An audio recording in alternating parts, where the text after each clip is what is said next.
Olá, queridos alunos, sejam todos bem-vindos. Sou o professor Newton Xavier e juntos daremos início à nossa jornada. Escatologia, uma jornada de descobertas. E aí você pergunta, né, o que é escatologia, professor? Escatologia é a disciplina que estuda dentro da teologia, é a doutrina das últimas coisas. Bem, verdade que para você falar que estudou, que estuda, que se aprofundou em escatologia, nós teríamos que ir a diversos materiais, como o livro de Apocalipse, as cartas de Paulo, nós teríamos que falar sobre o sermão profético, nós teríamos que estudar e ler Daniel, Ezequiel, vamos ver, Isaías, Moisés, e vários outros autores e vários outros livros do cânones, né, que versa sobre, como diz a doutrina judaica, o Olam Rabá, ou como diz, né, dentro da cristandade, a visão de futuro, o mundo futuro, né, que breve há de acontecer, como nós lemos em Apocalipse 1. Então, quando estudamos escatologia, a gente estuda sobre esses assuntos. E escatologia é um dos temas e é o tema central do livro de Apocalipse. E o livro de Apocalipse, ele é um livro no qual eu quero ler com você aqui, né? E nós faremos menção dentro dessa jornada escatológica, que é o livro de Apocalipse. Entendendo, e eu quero que você abra sua mente, o seu coração e tire, né, a visão hollywoodiana. Hollywood faz um bom favor, né, quando divulga algumas coisas, e também um desserviço dentro da cristandade. Como, por exemplo, quando se fala em Apocalipse, você não vê e não encontra nenhum outro livro, ou estudo, ou filme dentro dessa cinematografia que é coisa de terror. É só terror, destruição e por aí vai. Enquanto que, na verdade, o livro de Apocalipse, já no primeiro versículo, ele fala assim, ó, revelação de Jesus Cristo. Ponto. Isso quer dizer Apocalipse. Revelação. Que Deus lhe deu para mostrar aos seus servos. Ó, é uma revelação que Deus deu para mostrar aos seus servos. Que revelação é essa? Que em breve devem acontecer.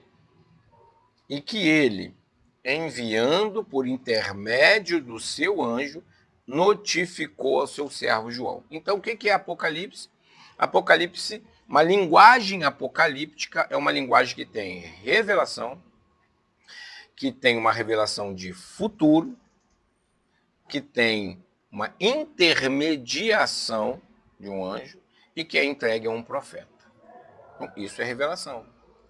E aí, dentro disto, nós vamos ter esta introdução ao livro de Apocalipse, o último livro da Bíblia, cheio de mistérios e revelações. Ok? Você vai entender que o livro de Apocalipse ele falava de coisas presentes ali, ao qual os seus ouvintes e leitores estavam passando. Você vai entender que é um livro de esperança e de amor. E você vai entender que ele convida a ter um olhar para o futuro com fé, confiança em Deus. Esta é a ideia, esta é a intenção. Não é uma intenção no qual o autor traz para trazer terror para a igreja. Esse terror foi criado na Idade Média. Nós vamos ver se a gente consegue falar um pouco sobre isso. Esse terror do livro de Apocalipse foi criado na Idade Média, porque os leitores e os ouvintes ali do final do primeiro século, no qual João escreve, né, nós vamos falar sobre isso, estava tendo ali perseguições locais, perseguições, né, já tinham praticamente se findado as perseguições judaicas, mas ainda existia a perseguição judaica. A perseguição judaica passou a ser interna, é uma perseguição judaico-cristã ou judaizante, como nós costumamos falar, é pegar os costumes judaicos E ao invés de serem incorporados e interpretados a partir de Jesus, eles queriam que continuasse como era na lei mosaica. Ok? Se você crê em Jesus, mas não recebe, não crê, não continua com os escritos e com o que Moisés passou, você não pode ser cristão. Aí é uma outra perseguição que Paulo vai combater, que os apóstolos vão combater, que os primeiros pais da igreja vão combater logo após os discípulos, né? Clemente de Roma, Inácio, Policarpo, Papias, Irineu, Justino Mártir, foram os discípulos direto, ok? Discípulos diretos dos apóstolos. Então, você vê que eles combateram sobre isso. Então, quando a gente lê o Apocalipse, os ouvintes e os leitores da época, eles entendiam o que estava acontecendo, eles entendiam cada símbolo. A besta, ok? Quem era a besta? Hoje a gente lê e joga para uma interpretação teológica, e a gente joga para o futuro. Mas na época, por isso a gente vai falar um pouquinho sobre as interpretações. Né? A gente vai falar um pouco sobre essa questão do apocalipse, do imaginário e escatologia dentro do livro de Apocalipse, que é o que nós vamos fazer uma descoberta, uma jornada, para você ter noção dos assuntos que o Eterno nos trouxe. E aí por que estudar o livro de Apocalipse? Compreender a esperança cristã. Você concorda comigo que no final do primeiro século, né, ali que tradicionalmente nós vamos falar sobre o autor e data quando chegarmos lá, era o imperador Domiciano. E estava tendo uma perseguição do imperador local, de alguns governantes. Ok? E aí você recebe uma carta de esperança, de amor. Eu conheço as suas obras.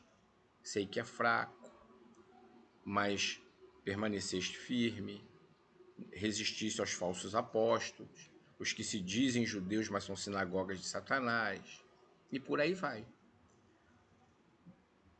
Fique firme para que ninguém tome sua coroa. Quem tem ouvidos ouça. Ao vencedor farei coluna, darei de comida à árvore, se assentará no trono, receberá o nome. Então, é uma carta, é um livro que traz esperança. É um livro que nos dá a conhecer os tempos, porque ele fala não só do passado, mas do presente ali local do final do primeiro século, como também do futuro. É um livro que nos faz desvendar a linguagem simbólica, por isso que nós vamos estudar. Linguagem simbólica. Você consegue imaginar vamos ver aqui, um gafanhoto com cauda de escorpião, cara de elefante e asa de ferro? Consegue? Não. Como é que eles interpretaram aquilo na época? Então, eles jogaram para o futuro. Isso fala de quê? Fala de maldade, ferocidade, de perversidade, de morte.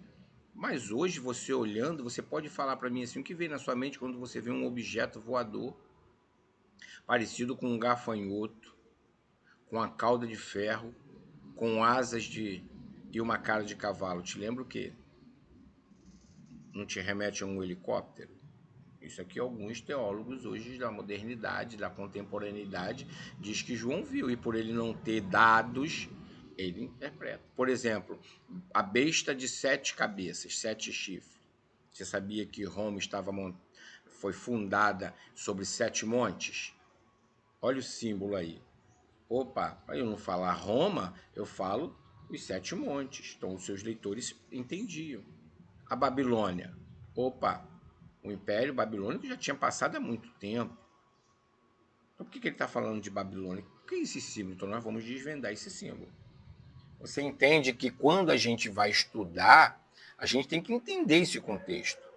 A gente tem que entender o que o autor, quando escreve, qual era a sua cultura, o que ele estava entendendo, como é que ele via, como é que estava vivendo. Por exemplo, João tinha acabado de sair da ilha de Patmos. Alguns dizem que ele escreveu na ilha de Patmos, outros dizem que ele escreveu depois. Ok? Porém, ele teria que usar uma linguagem simbólica. Perfeito? E dentro dessa linguagem simbólica tem uns porquês. Porque eram lidas quando você mandava e enviava, era caro, irmão. Tá? Era caro. Um papiro, para você escrever, no primeiro século, custava de 4 a 7 denários. Um pedaço de papiro, vamos imaginar uma folha de A4. Ó, uma folha de A4, você conhece a folha de A4? Tá caro, hein? Comprar uma resma, comprar 500, né? Uma resma tá caro. Agora você imagina uma folha de papiro ou de pergaminho de 4 a 7 denários. Você sabe que o denário era o salário de um dia de trabalhador. Então, para você escrever uma folha de papiro ou uma folha de pergaminho, de um lado e do outro, você tinha que ter dinheiro o suficiente, que era 7 dias de trabalho, de 4 a 7 dias de trabalho para ter uma folha. Então, escrever uma carta, escrever um livro para mandar, não era barato. Além de que ele era de um... A comunicação romana tinha lá os seus cuidados. Ele era passado, como vamos falar assim, falando que ele era lido. Ok? E aí a pergunta é, como e por que e o que eu vou encontrar nessa apostila? Contexto histórico. No mundo romano, você vai ter o privilégio, eu vou te adentrar no mundo romano, eu vou te fazer conhecer especificidades e questões do mundo romano. Você vai conhecer as condições da igreja primitiva. Nós vamos falar sobre o autor e a data, grandes, dentro da teologia, dentro da historiografia, 3 bases, né, datas, 3 datas. Há quem diga que foi escrito no ano X, há quem diga que foi no ano Y e há quem diga que foi no ano Z.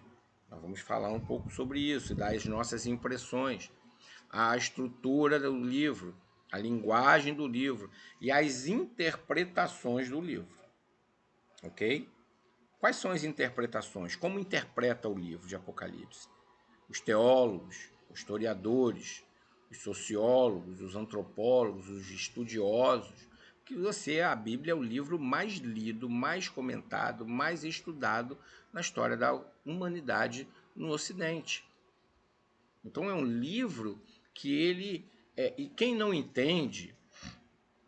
Eu vou te dar aqui, por exemplo, um dado. É um dos maiores professores, né, dentre os professores de história, o Leandro Carnal, você deve ter ouvido falar já dele, conhecido, já deve ter lido alguma coisa. Ele fala bem claro assim, se você não compreende, não leu e nunca leu a Bíblia, fica difícil você compreender o mundo ocidental. Por quê? Porque o Ocidente ele é baseado, ele é fundamentado e estabelecido com bases nos princípios e valores morais cristãos. Se você não entende o livro do Apocalipse, você não entende quando você lê a Divina Comédia, do século XIII, de Dante. Você não vai conseguir entender. Se você não vai conseguir entender as melodias, você não vai conseguir entrar no Museu do Louvre, né? Espero que um dia você vá lá. 50% das obras, se você não tiver o conhecimento da Bíblia, você não interpreta, você não entende. Ok? A arte, cultura, ciência, tudo dentro da arte, a pintura, a literatura, cinema, tudo é permeado pela Bíblia. E tudo isto vai e parte de uma interpretação social, teológica, histórica, literária. Nós vamos falar um pouquinho sobre isso. Você entende isso? Então, entendendo como isso é feito, você chega ao ponto de me perguntar, mas professor, dentro dessa jornada, mas o que eu vou aprender? O que eu vou receber? O que eu vou... Eu quero aprender Apocalipse, eu quero ler, eu quero... né? Querido, fique calmo, fique tranquilo, que você vai receber nestas aulas. Nós vamos eu não vou dizer para você que nós vamos esgotar o tema. Não vou falar para você que nós vamos... você vai sair daqui catedrático, especialista. Não, A intenção não é essa e nós não temos tempo para isso. Para isso, você vai ter que entrar num seminário teológico, fazer 4 anos, depois fazer uma especialização, um mestrado, estricto senso de 2, e depois mais um doutorado de 4 anos, para sim você começar a falar que é um especialista. Eu não me considero um especialista. Eu vou devagarzinho como historiador, como teólogo há mais de 20 anos, e estudar com você um pouco das coisas que eu sei e passar para você. Os principais temas, olha, foram muitos temas, foram muita. Eu fiquei para fazer essa apostila, ela chegou a mais de 100, 150 páginas. Falei, não, a ideia não é essa. E aí eu fui cortando, fui tirando, e aí eu fiquei aqui com estes principais temas, que é o que importa para o início da nossa jornada, para esta jornada, para a nossa caminhada. A visão do Jesus glorificado que João tem no capítulo 1, capítulo 2 e capítulo 3, as 7 igrejas. Diga-se de passagem que eu me aprofundei nelas e fiz um e-book somente com as capítulo 2 e capítulo 3, e você recebeu de bônus, ok? Porque o curso e tal era somente essa jornada, mas você também está recebendo como bônus esse e-book das 7 cartas, falando um pouco do contexto de cada cidade, da igreja, versículo por versículo. Falaremos dos selos, das trombetas, as taças, a batalha entre o bem e o mal, que é o capítulo 12 de Apocalipse, que é um dos capítulos mais enigmáticos da Bíblia. É o capítulo mais que tem inúmeras visões, controvérsias, a mulher, o filho, o dragão, o deserto, a ação de Deus. Nós vamos estudar sobre isso, vamos dar uma passada, ok? A besta e o falso profeta, quem são, as interpretações, de onde vem, de onde virá, a volta de Cristo. Nós vamos falar um pouco sobre isso, percebe? Entende? Está ansioso? Pré, pós. Por quê? Porque a volta de Jesus automaticamente está diretamente ligado à tribulação. Ah, mas o senhor não botou ali a grande tribulação? Não, porque na volta de Jesus ele está diretamente ligado à grande tribulação. A grande tribulação é um conceito? A grande tribulação ela é literária? Se ela é um conceito, já estamos vivendo. Se ela não é um conceito, se ela é literária e se vai acontecer, a igreja vai passar? A igreja não vai passar? Como era entendido até a reforma? Como é entendido pós-reforma? Como os protestantes tradicionais, como luteranos, anglicanos, metodistas, presbiterianos, batistas, como os evangélicos, né, já século XX, a missionaridade, a evangelicalidade, como é que entendem? Quais são as doutrinas pré-tribulacionista, meso, pós? Vamos falar do milênio. O milênio é literal, o milênio é um conceito, amilenista, pré, pós-milenista. O milênio ele vai acontecer depois do arrebatamento, percebe? Quando Jesus voltar, nós vamos falar sobre a parousia, ok? Juízo final, o que vai acontecer? Os ímpios. Há aquela corrente e o desejo no coração de muitos que, eu estou sofrendo aqui na terra, estou sofrendo muito, então o ímpio, que rico, que não creu em Jesus, que viveu nababescamente, ele vai viver a eternidade sofrendo. Para pensar. Fogo que nunca se apaga. Que conceito é esse? Fogo inextinguível. Que conceito é esse? Será que Deus vai fazer novos céus e nova terra? Aí eu quero pensar, nesse finalzinho aqui eu quero fazer você pensar. Será que Deus vai fazer novos céus e nova terra? Vem para mim. Deus vai fazer novos céus e nova terra. E um cantinho, o lago de fogo e enxofre, que vai ser jogado o inferno, o dragão, o falso profeta, a besta, Satanás, os seus asseclas, os que não estavam escritos no livro da vida, que é a segunda morte, que fala ali, né, o lago de fogo e enxofre, que é o lago que vai arder fogo inextinguível, fogo eterno. Será que Deus vai criar novos céus e nova terra e vai ter um quartinho, um cômodo com esse pessoal queimando e sofrendo por toda a eternidade? É assim que é pregado, não é? E aí? O que é a morte que Jesus fala? Então nós vamos falar sobre isso. Novos céus e nova terra.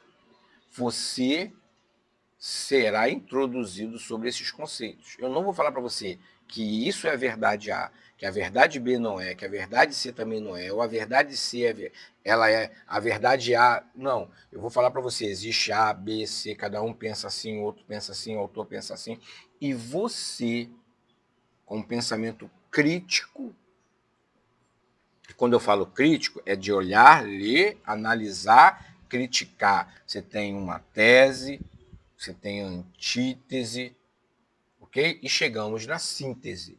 Você tem o lado A, você tem o lado B, e aí você vai ter, olhando os dois, para chegar numa síntese.